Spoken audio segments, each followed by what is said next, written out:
Today's episode is brought to you by Black Hydrovac, experts in vacuum excavation and utility locating, specializing in unique needs of mission-critical clients. Whether you call it hydro excavation, daylighting, or potholing, they focus on non-destructive digging in high-impact areas where underground utilities are at risk of being struck. This is utility protection at its best, defined by technical excellence, job site reliability, and a relentless commitment to doing the work right. Learn more at Black Hydrovac.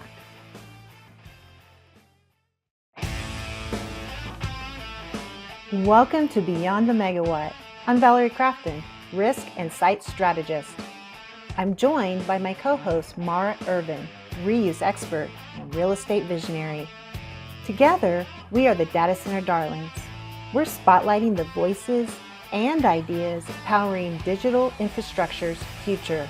Let's dive in and go beyond the megawatt. All right, we're here with another episode of Beyond the Megawatt. We're really excited about this episode. You may remember Kristy Black from a prior episode where we talked about the launch of her business, and she talked a little bit about Adam. But we're excited because this is the first time you guys have talked together publicly. So Adam, I know you were at the WIMCO Tech Summit, so you're around a lot of the energy that the women bring to the market. So we consider you one of our male allies. So thank you for joining us. So Adam, maybe kick things off a little bit. Introduce yourself, since we did get to know Kristy on a more personal level earlier, and we'll start there.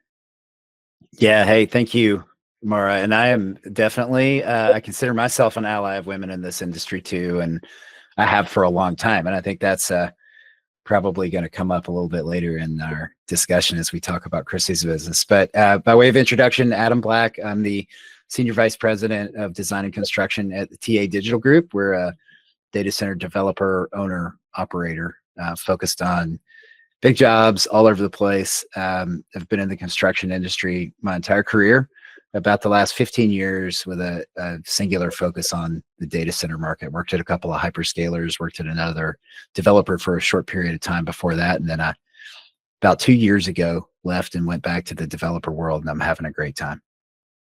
Fantastic. So why have you guys decided now to share your story? Yeah, we've never really talked about this. I started company 5 years ago, and certainly Adam was incredibly influential with how we got started. Obviously, I didn't, like I told you, I didn't have a background in construction. Adam and his dad, they've been in construction their whole careers. And they would always say, Kristy, you should start a construction company. And I would say, yeah, that's not going to happen. That sounds ridiculous. We didn't really talk a whole lot together about the business, just because he was in his world. I was just starting out, like, from the ground up. And it was also like, we didn't want conflict of interest. Like, Adam's running big projects. I'm out, on lots of job sites. And it was we each kind of had our own worlds, and we wanted to make sure that we could each do well on our own.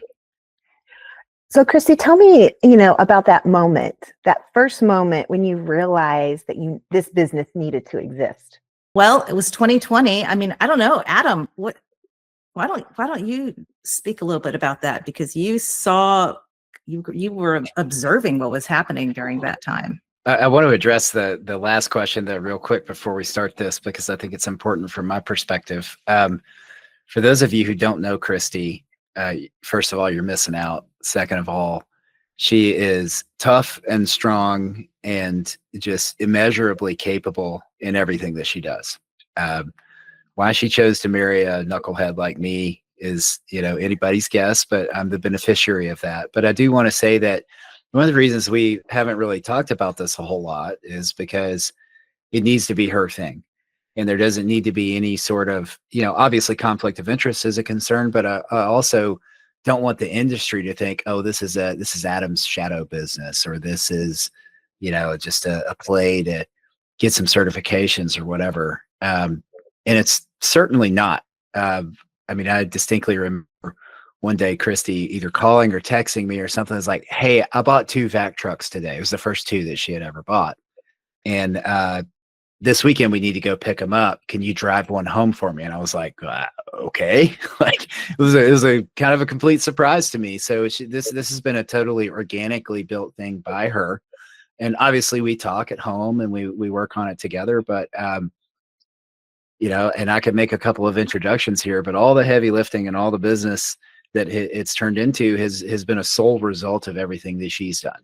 And that's a really cool thing. So the moment that this thing started, so I'll be transparent here. Kristy was having a tough time with her previous role. She was in education for, gosh, what was it? Almost 20 years, Kristy? Almost 20 years. And I started seeing some massive changes around COVID and around some of the social things that were going on at that point in time.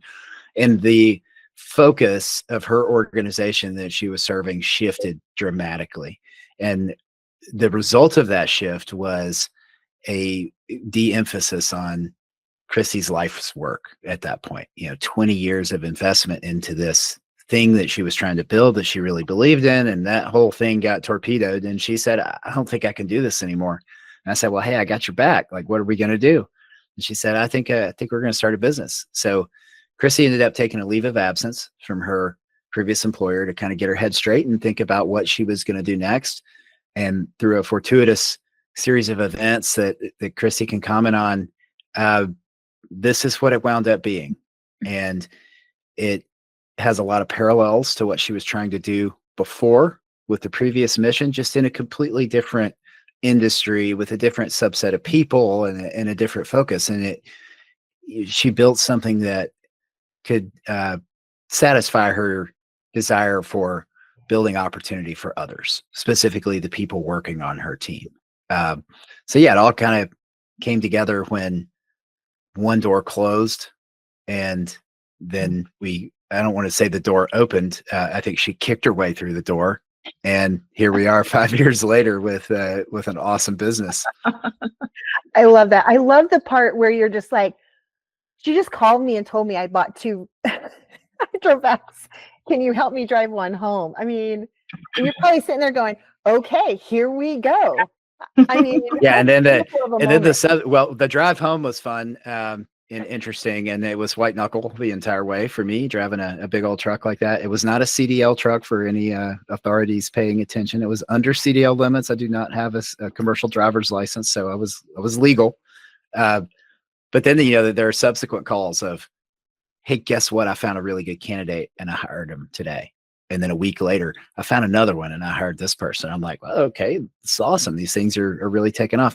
And then the call about, hey, I bought another truck and I bought a real one this time. And it was more than 10 times as expensive as this other truck we initially bought. And I was like, right on, this is getting some steam. Let's go. I love that. It sounds like you were behind her, encouraging her to take that leap, but she obviously did that work and went through the door on her own. And anyone that spends any amount of time with Kristy today, this is absolutely her business, and she owns it with her team and the people that she's built with the company. But no, that's incredible. I think a key for anybody in business, whether you're a man or a woman, is you got to have somebody that's behind you. And we had a lot of practice. We were married for almost 20 years before Kristy started this business. And I've been behind her every single day, every single moment of every day of that 20 years. And there's a lot of confidence that builds up in both her and in me, frankly, to know her that well and be behind her and see what she's capable of and what she can do. And I'm like, hey, you got to go spend this money, start this business, take this risk. Like, what's the worst that could happen has always been one of our sayings in our family. We always kind of think, hey, worst thing that could happen is we lose it all and we have to start over. And, it's one of my favorite Chris Stapleton songs talking about starting over, and we can do that too. We've done it before. We can do it again. So, you have to have that person or group of friends, or it doesn't have to be a spouse or a significant other. It can be anybody who can really just kind of build you up and somebody bounce ideas off of, somebody that's got your back for real. I mean, So, I think it's, oh, go ahead, Kristy. So Adam mentioned my previous career, and it really did come time for me to make a change. And I think for anybody, being open and being ready, that it's okay to make a massive career change. And a lot of times that can come out of something difficult and something painful. Like I loved my work. I loved what I was doing. And COVID happened. A lot of things, just everything got shifted and shuffled. And it just became aware to me that, hey, I think this period, this time in my life is ready to be over, and it's time to move on to something new. And that was a really, really hard and painful decision to make. But, I knew that Adam was going to support me. We had been working in ourselves personally and together as in our marriage, that we were kind of set up to be able to take a risk. And when the time came, it said, well, yeah, what's the worst that can happen? Let's try this. And it's an amazing thing to have a partner that's able to support you through that. But for anybody, no matter what, like, if life shifts and you need to make a change, use that energy, and bet on yourself and give it a try, because what are you going to lose? It's construction, right? It's still pretty male dominated. Did that make you nervous at all starting? Of course it Yeah. did. Yeah. Of course. I mean, you've got a strong backbone behind you, like a rock that's standing in, and you have to be all in for this. Like you said, this is risk, and you're got to go at it all in or nothing at all, right? And nothing, usually anything that's been built and great, I mean, you've got to take risks, but your partner also has to be all in. And I just heard Adam say, and I think that's a key ingredient here, is he just said, I'm all in as your support, right? Worst thing that happens, I'm in. We start all over, and I'm not afraid of that. I think that's a really key thing to what you've built and what you've started, and a key piece of why you've been so successful. But I'm wondering, what are some of the biggest hurdle? Maybe even one that stands out when you got started. If anybody's thinking about starting their own business, maybe, what were one of your biggest hurdles? I mean, you've got the one piece I think most people would probably run into: spousal support, having that strong rock behind you. That wasn't a hurdle. You had that. What became the biggest hurdle for you? Well, you mentioned being a woman in the industry, and I didn't come from this industry. I really did pick this up. This was me and Adam. Adam came home. He said, Kristy, I think we should think about vac trucks. It's like, what? But we talked about it. And through research, through, talking and relationships, it's like, well, actually, this really does seem like something that could be a good fit. We can see the market. This is something that's going to grow. We started making the right connections. We had a great mentor that was willing to support us. So he really helped me learn a lot about the industry from the beginning. But, the hardest things were, hiring my first employee, making payroll before we actually had work, because we had to train before we could go out and start working. So, there was the financial risk, but then there was also the first time that I had to actually knock on the trailer door and introduce myself and say, hey, I'm Kristy, this is Black Hydrovac, and we would like to work together. That was really scary, and trying to present myself as, like, with confidence that we really could pull off what I was saying. And we could. I mean, we certainly could, but me trying to like work up my own courage to actually knock on the door and make the ask and say, we would like to work for you. Gosh, that was hard. I can't imagine. I mean, I've been in the field. I've had to knock on the trailer doors for multiple reasons, having been with the GC and as a female in the field, you have to go have these hard conversations. They're right. No matter what it is, it's a hard conversation, whether you're asking for business, I want to work with you, or, hey, we need to discuss this change order, or hey, we're behind the schedule, whatever that conversation needs to be. These are hard conversations. I'm sure you've had to have many of those that I've just mentioned before, that knock on the door each time. It doesn't really get easier, especially, you feel a little smaller, I'm always looking up, I feel like, because I'm shorter than most men. And I'm standing there, they're construction guys, they can be a little intimidating. And so you're standing there and you've got all of it on, you've got to put on that, tough armor, the tough skin, right? And you have to look them square in the eye, maybe on your tiptoes, and have those conversations, and you have to do it with a straight face. But inside, I know I'm always dying, but it's hard. I know firsthand. It's really hard.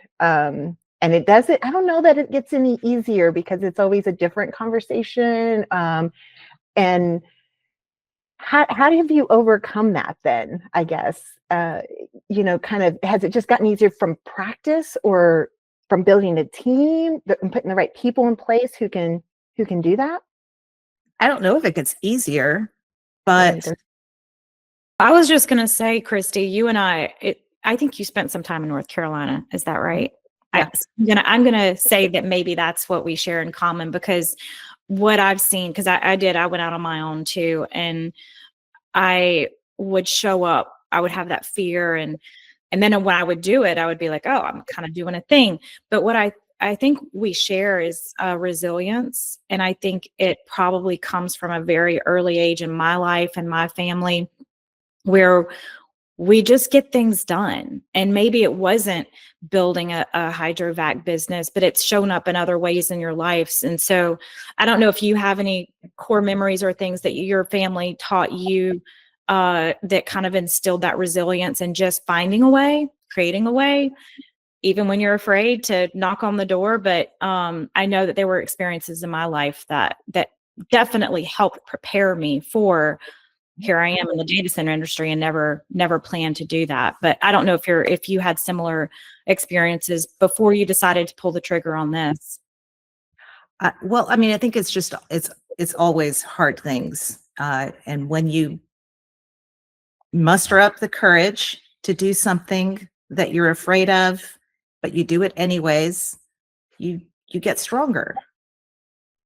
I want to recognize how y'all feel when you knock on that trailer door, when you talk to men in the industry. I mean, I've been that guy that women have had to come talk to.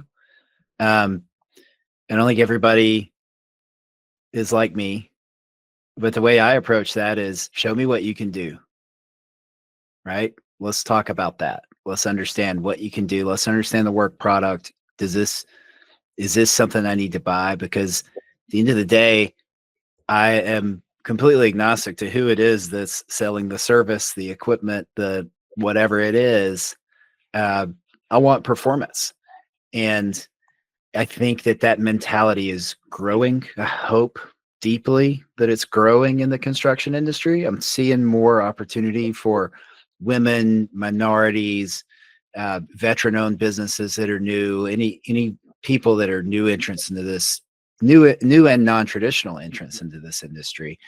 I think it's opening up, and I certainly strive pretty hard to keep that up. And Kristy, how many times have I heard you say things like, I don't want to get this job because I'm a woman. I want to get this job because I'm the best, and I'm going to be the best. And I think Mara, when you talk about resilience, that's how it comes out in Kristy. She's like, I'm a woman in this world. Cool, whatever. I'm going to go crush it. I'm going to do a good job, and people are going to hire me because I'm the best. And I think that's what's happened. I think that's a beautiful perspective. And then thank you so much for kind of countering kind of what we were saying, and kind of saying, hey, here's what's happening in our mind on the other side of this. And we don't really care. Just show up. And that's kind of what I've always done as well. Just, hey, have your ducks in a row. You show up and it works out. And yeah, show up and meet the standard is all you have to do. Now, there might be the oddball guy out there that is, has a different opinion about these things. I think that the data center industry in general feels a little more progressive than traditional construction industry work that I've been a part of in the past, which is a great opportunity. More women should get into the data center industry and capitalize on this rush that we're in right now, but also capitalize on the fact that it's maybe a safer way to get into this business. And Kristy, you started with data center stuff and it's still a big part of your portfolio, but you've got a job at the White House right now. That's not a data center job. You've got jobs that go on in all sorts of different slices of the industry. And it's because you do good work. And it's because the product is out there. You've got the cleanest, safest, most modern trucks, and you've got the right people and you've got the right approach. And that's all that really matters at the end of the day. I think that's a really great segue into talking about intentional leadership development. When we all met before this recording, Adam, you said it's not about you, but it's all about you. It's not about you, but it's all on you. It's all on you. Yeah, okay. and I shamelessly ripped that off from one of our leadership mentors, a pretty famous guy named Jocko Willink, who runs a big podcast and has written a bunch of books. But years ago, Kristy and I got interested in what they were teaching regarding leadership development and just how to lead in general, how to lead yourself first and then lead the team. And it's really transformative in our lives and in my career, but then also having that base as we started this business and running everything through those filters of, having a high level of ownership. You own all the outcomes, good and bad, and you have to own that and you have to deal with it. I think has been pretty important for us personally and professionally in every regard. Adam and I started really digging into personal development and leadership growth. And what we found was that leadership really is a skill that you can learn. And when we started digging into that and really starting to apply leadership lessons, we could see things happening around us. We could see in ourselves that we were showing up to our jobs as better leaders. And really through that is where I started to gain the confidence to think, hey, I think, we've been talking about business for a long time. Maybe this really can happen. Maybe I really can do this. And it really gave me a lot of confidence. And we've continued that. We've continued that personal development journey, really trying to understand what are we capable of? What else are we capable of? And, how do we keep growing, keep pushing the envelope and stretching ourselves into things that, are uncomfortable, but that's how you find out what you're made of. I love that you experienced that because you're taking a new approach and how you train and develop the folks within your company. And I think for a lot of them, this is new. They've never really had anyone in this field and their roles and the levels that they're on to start talking to them about career development and training them. And I think that's the best part about whenever I take these leaps of growth in my own life is being able to reach back. But I think you have to experience it, which you did. It sounds like you've both had that moment recently in the last couple of years, but maybe walk through a little bit of how that happens in the field when you have those first experiences with somebody that just needs to look up and say, hey, let's talk about what's next for you, instead of what you've been doing for the last 5 years. So I didn't have a revelation that I wanted to dig holes. That's not why I started the business. The reason why I wanted to go off and be a business owner is because I really wanted to be able to have employees and do professional development. And doing that in the trades, that's not something that's really typical. I I love having the opportunity to hire people that are in the field, career construction people, and say, hey, like let's actually come up with some goals for you. Where do you want your career to go? And they may never have thought about it that way before. And we've had some really great stories of being able to set people on some different paths. Like, how do we get you better? Maybe they started as an assistant, entry level helper, and we were able to move them up into being, getting their CDL, or being a really high level assistant operator, even if they're not getting their CDL license. Everybody in the business really is expected to be a trainer and help the next person along, but also for themselves, what are you going to do next? Like, what are you learning? Where are you trying to get better? Whether it's just getting better at the craft of doing hydro excavation, or maybe they have, more ambitious career goals. Maybe they want to move into a different position in the company, and we want to hear that from them, and we want to provide paths for them to make those steps. This episode is powered by Mod 42. Their modular approach represents the future of data center infrastructure. By combining innovation, design with cutting-edge technology, they deliver scalable, efficient, and sustainable solutions that transforms how businesses deploy and manage their computing resources. And Adam, I'm going to ask you, so fast forward, the leaders that we work with today, there's a big difference between those that have field experience and that kind of skip past that. So tell us a little bit how that translates into the leaders you like to work with today. Yeah, I am that guy. I have field experience. My, I guess, third job out of college, I was an installing project manager on high-tech jobs for Johnson Controls in the Atlanta market. So I've worked with tools, 25-30% of the time, did PM stuff the rest of the time, led a team, grew a team, learned a whole lot through that.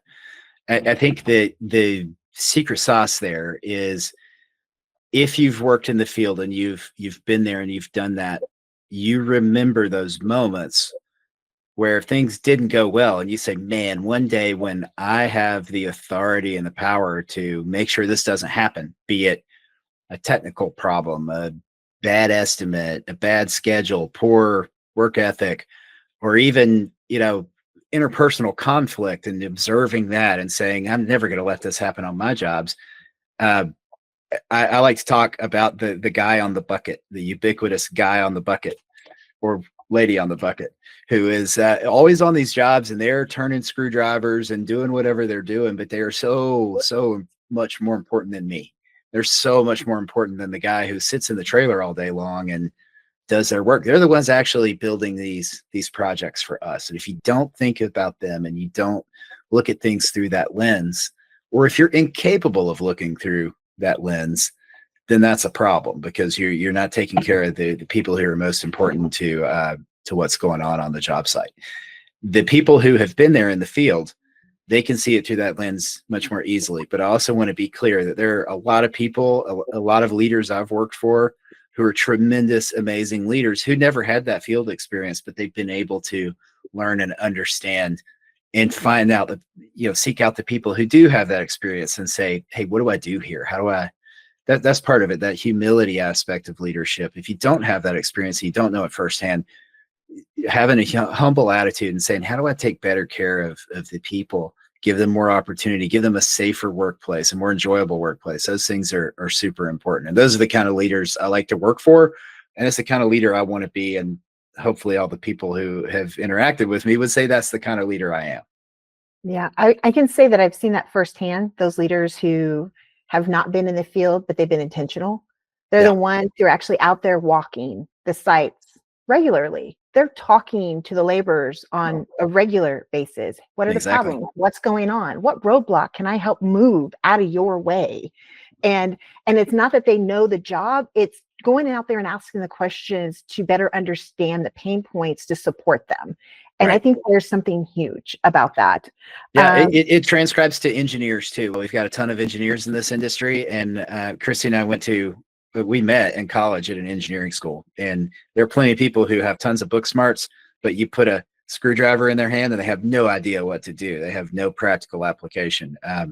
I like to call the engineers who have the book smarts and they know how to actually do stuff. I call them weaponized engineers, and they're the best ones. If you're ever, you have free tip to anybody who's looking to hire an engineer, ask them when the last time they changed the oil on their car was. That's if they're like, oh, I take it to the Jiffy Lube, I don't worry about that stuff, then maybe that's not the right engineer for you, who's a real problem solver, and then dig into that. But that experience is just invaluable. It's invaluable. Absolutely invaluable. And it's funny that you mentioned that, because that was one of the things when I was in the field is I would grab the engineer. I'd go, let's go for a walk. I have a problem where I want you to put your eyes on. And people would ask me, how do you get your RFIs and your answers so quickly? I said, because I drag them out there, and I'm not going to go and chase and redo and reject and redo and reject. No, I don't have time for that. Get out here, walk the site with me, put your eyes on it, talk to the guys who are actually doing the job, who have to do the fix in this situation, and let's come to a solution together. And then I write it up. He says, yes, we move on. It's not a question. It's we agree that this is the answer. Stamp this, moving next. I love that. But I think this is a great segue for us to just take a step back. Let's talk about, what is Hydrovac? Oh, okay. We're all listening, and we've got all this information about Black Hydrovac. Let's share, what is Hydrovac? Sure. So Hydrovac is non-destructive vacuum excavation, and basically we're pressure washing the ground. So we're using high pressure water to break up the ground, and then giant vacuum to suction it away. But it's non-destructive, so we can dig on top of just about anything without damaging it. So most of the time we're digging on top of utility lines, which is such a big deal in data center construction, because having 100% utility uptime is absolutely crucial. So yeah, we spent a lot of time working at the data centers, helping maintain all of the underground infrastructure. So Adam, you actually saw this before you brought it to Kristy, right? So what did you see in those early projects where you're like, okay, we need more of this. This is why I would like to use this on my projects. Yeah. So I had a friend and a mentor who I won't name, who one day just in passing said, you guys should start a hydrovac business. I was like, oh, okay. Didn't really think too much of it. Then a few months later, I'm working on a project, and I started seeing the invoices roll through. I'd see the trucks out on the job site doing some work, and I was like, this is that thing this guy was talking about. Let me go learn about it. So I looked at the invoices, and I was like, well, okay, this is not inexpensive. Why are we using this on my job? So I went to the why, and I started asking the general contractor. I started going out to the job, looking at it, seeing the benefits of the non-destructive, non-invasive, very tactical and specific excavation. You can dig around things, you can dig on top of things. If you've got, an area that you want to minimize disturbance of the ground, then it's a good technology for that. And it was really useful in my world. And so I had some more conversations with Kristy about it. I was like, this might be a thing. And she said, well, how do we learn about it? And I was like, I don't know. Let me work on that. So I asked one of my general contractors, a guy who'd been around the block for a long time, and I said, hey, do you know about this technology? And he said, yeah, we're starting to see more and more of it. This is back in like 1920 timeframe. We're starting to see more and more of it. A lot of people are starting to require it more. I'll tell you who you need to call. And he gave me a phone number for a guy who since has become a lifelong trusted friend of both of us, and just an incredible person. And I called this guy and I said, hey, this fellow who introduced you to me and said I should call to talk about this. My wife is thinking about starting a hydrovac company. I'd love to set up a conversation. Well, he lives down in South Carolina, and we were headed to South Carolina on vacation a few months later. And I told him that, and he said, well, why don't y'all just come over to the house for dinner and we'll talk about it. And it turned into, what was it, Kristy, 4.5 hours of dinner and discussion. And at the end of it, he stood up and stuck his hand out and said, I'm going to help you. And we didn't really know what that meant. And it turned into massive amounts of help. Just understanding the business. There was training that he offered. Let me send some guys up there to help train your people, and just advice on all the ins and outs of the business. But from that point forward, it's exploded. There are, Kristy's got a lot of competitors in the space. I would say none of them are as good as her. Maybe I'm not going to be disparaging, but Kristy's the best game in town if you're looking. It's become a really critical thing with, as Kristy mentioned, uptime in these facilities is absolutely crucial. And as you build more data centers and you have more work that needs to happen behind the fence on an operational site, the risk is magnified in an exponential fashion. If somebody sticks a shovel in the ground, even a hand shovel can cut a fiber line or break through a PVC conduit and get into some electrical power and cause a problem. This technology avoids that risk. And it's really kind of become the standard for any sort of operational construction or maintenance that happens behind the fence at a data center installation.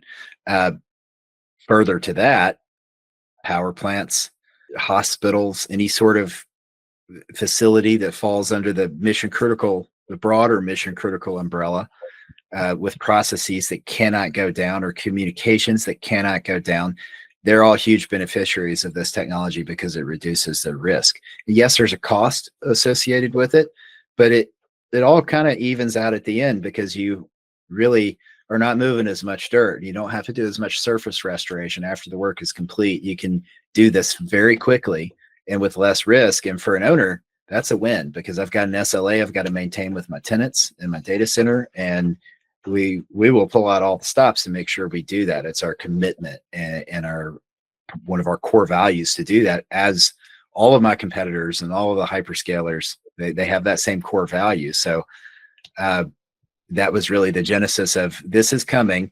It's a good technology. It checks a lot of boxes. Maybe this is something we should do. And Hydrovac is becoming pretty standard inside of mission critical construction, but it's still a newer emerging technology in the construction space. So a lot of people that are still in the general construction, utility construction, in municipalities, they're still just learning about Hydrovac, and they're just learning how this can be a tool in safe excavation practices. There's a lot of towns, small towns, that they're seeing fiber getting run through their cities, and a lot of people are not aware of really how to protect their underground infrastructure. So they may have contractors coming through, and if you don't set the standard for how excavation happens, you really are going to expose yourself to a lot of risk because everybody's working fast. They're trying to get things done quick, and they're trying to keep their schedules and their budgets. But as someone in an owner position, or if you're part of a municipality, government organization that is managing the utility structure for a town, you do have the ability to set safe excavation standards to maintain the infrastructure, and you don't want to have the damage that can occur. So this is tough because you're educating them on a new innovative way of doing things, but we're also having to educate these communities on why this is valuable in these mission critical projects. Why is safety so important to our hyperscale end users? Why are the shortened project timelines so important? Because I think in non-mission critical space, some of these values are still there, but I guess it just gets exponentially more valuable in these mission critical applications that they may not be used to. So it's tough doing that hey, why should you pay more? Why should we use this versus another technology? I'm sure you run into that those conversations daily. Right. And it's one of the big reasons why Hydrovac was a good fit for me, because it is something that's a new technology. So it would never have been a good fit for me to try to be an electrician, or try to run an electrician company or a plumbing company, something that is already such a standardized thing out in the market. There's no way that I could learn enough to work in those fields. But with vacuum excavation, this was something new. And it was something that I could learn a lot about and stay inside of a very specific niche. And then I could also help teach the community about what this is. And I can help drive the understanding of this technology and how you use it and why it's important. So Adam, from an owner's perspective, like for our listeners who are they are the hyperscalers, they are the owners, how do we bring in, looking at total cost of ownership, how do we bring in these innovative new ways of doing things that may cost more? How walk us through that process, how you would approach that? Yeah, I think the main thing is you have to understand your risk tolerance. The risk tolerance in the data center industry in particular is low. Nobody likes risk. We want to eliminate risk as much as we can on all fronts. So supply chain, schedule, cost, but primarily what happens if you have a major failure or an outage or a communications outage. Really where the conversation has made the most sense for me and for companies I've worked for in the past is when you start talking about, hey, somebody digs up this fiber, X amount of money per hour of revenue is lost. Don't you want to spend a little bit more to de-risk this? Now, there's never zero risk, but we can drive that risk down extraordinarily low by using the right technology. And that extends to every facet of the business. We're not just talking about Hydrovac right here. We're talking about anything that's a little more expensive to get a little more safety, to get an edge on the uptime. Those things really matter in our industry. And when you tie it to financial results, reputational risk, and commitments to clients and tenants, that's where it makes sense. So that's got to be part of the discussion. Well, I can attest that I've done a few case studies on this where I was trying to develop a set of risks that we could use rather than recreating the wheel each time. And when I did my case study, I discovered that the number one most impactful cost and schedule was underground utilities, and especially for mission critical facilities like hospitals and semiconductor and data centers and so forth, where the downtime is non-negotiable and everything is, the risk is amplified. The red lines were never updated. Where you thought things were, they were not, or the depth you thought they were not marked or updated on those plans. And so it is, it became the number one thing that was a must be repeatable risk that you had to carry a contingency for. This is the number one thing that cannot go down. It's catastrophic. And Hydrovac is going to be the hero, is what I'm hearing. So Kristy, you talked in the earlier episode about being very open with your employees when you make mistakes, and you're human, and it's translated into this culture where your team feels like, hey, there's some wiggle room here to make mistakes and fail, because that's where we learn and that's where we grow. Is there anything that you can share even from your personal life and you and Adam have learned through this process together? So I talk about wanting to have, personal development and growth, and everybody in the company knows that's why I did this business, that's really important to me. But it's one thing to have the idea and to want something and to say that you're really passionate about it and that you love it. But it really is a different thing on the execution side, there's certainly like mistakes that I make there, and there's efforts that I make that don't always really come out the way that I wanted them to. But I think what helps is that everybody kind of understands. They understand the vision. They understand what we're going after.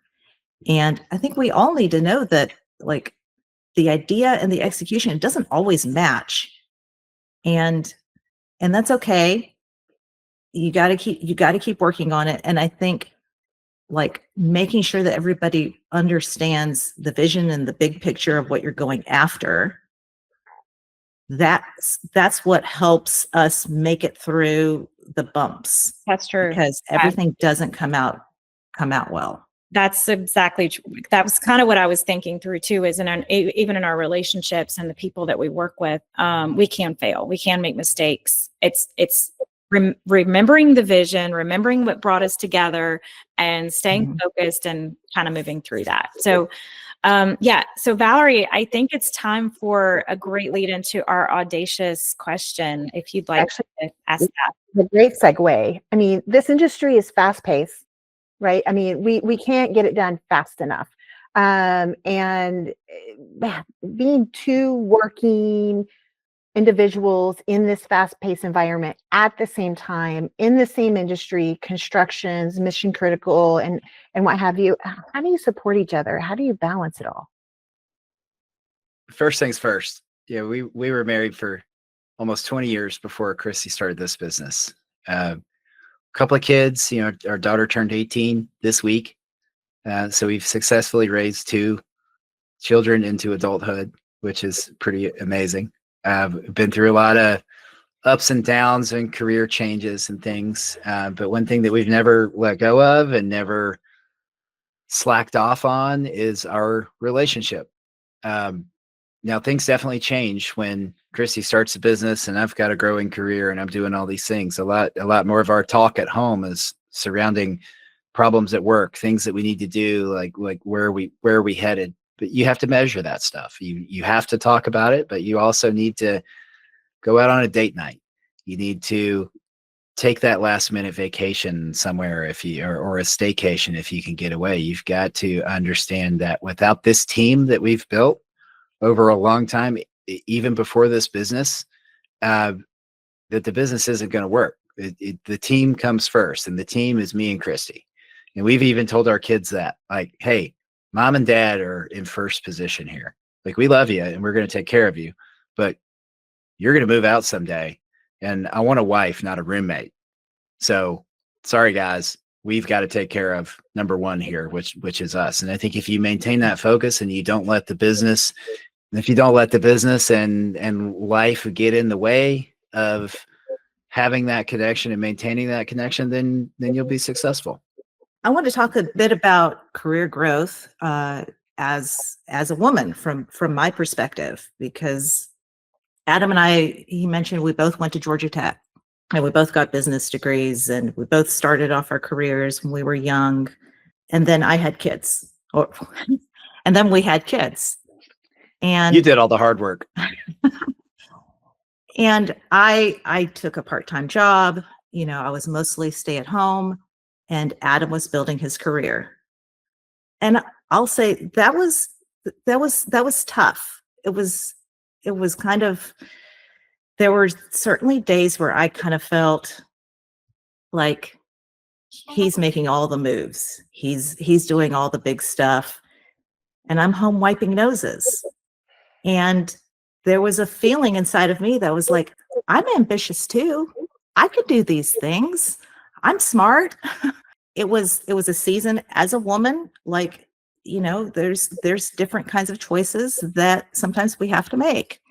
And I did take that time in my life. I was able to spend my time with my kids. I had a different kind of career when it was time for me to go back to work. That was easier for me to also be home and support our kids. And I watched Adam make a lot of big career moves, and I supported him while he was doing that. And that was my role at the time. when it came time for me to start the business, things shifted. And it was kind of like it was my turn. Adam had a very stable career, and he just kind of said, okay, I'm going to stay here. I'm going to provide stability in our home while I was out taking some really big risks. And then we've been able to balance that and go back and forth. So that's a huge way that we've been able to support each other.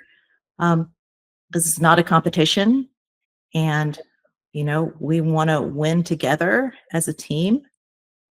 He's been able to support me in ways that I just can't. I mean, I say I couldn't do it without him. Maybe, is that true? I don't know. I wouldn't want to do it without the support that he's given me, because I know that he has my back. He's been able to provide, a solid, stable foundation while I've been off taking some pretty substantial risks. And it's paid off and it's worked. So Adam, you've been married a long time. You've known Kristy a long time. Do you see her not in a different light, but do you see something different and feel something different towards her now that you've seen her evolve through building this business? Absolutely not. I always knew who I married. And yeah, I knew since day one she was capable of doing exactly this, and wherever we're headed, which is going to be more and bigger. I've always been confident in that. What I see now, though, is that other people are starting to figure out what I've known for a long time, and that makes me really proud and really happy. Wow.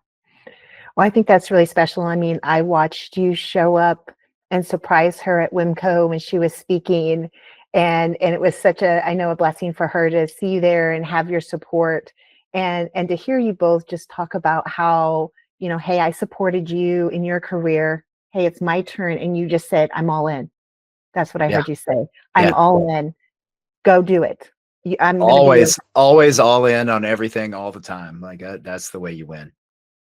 Yeah. Valerie, that was a pretty sweet fairy tale moment. Adam just showed up out of the blue. Out of the blue. I mean, we were all just like, oh my goodness. Can you believe that? We were not expecting it. Kristy was not expecting it. We even had one of the other gals who was kind of playing a little joke about your band and everything. And then there you were. And we were just like, what? It just really shows that's the action behind the words that we all witnessed that day. Yeah, it's a perfect example of just showing up for each other. Mm-hmm. I love that. And I was just going to say that for those that are listening, I launched my business on my own. And there's a lot of folks in this industry that this shows up in different ways. It doesn't have to be a spouse. We all need each other. And I try to bring that into the messages when I talk on panels and when I work with partners and mentor. And Adam, you do a lot of this informal mentorship as well. As we all need each other. And I think this is just a great example of how we can all come together, either as spouses or just as a community, to lift each other up. And we just really appreciate this time that you shared with us today. And thank you for being open and vulnerable and willing to share a little bit about your inside story. So, well, I want to thank you both for powering this by Black Hydrovac. And without your support, we couldn't raise the voices of others. We really appreciate you both just sharing and being vulnerable, like Mara said, and giving us some insights on how you make it work. What's the key ingredients to your success? I know there is so much to take away from this episode, and I'm so excited to be a part of it. Thank you so much. Yeah, thank you. Thank you, guys.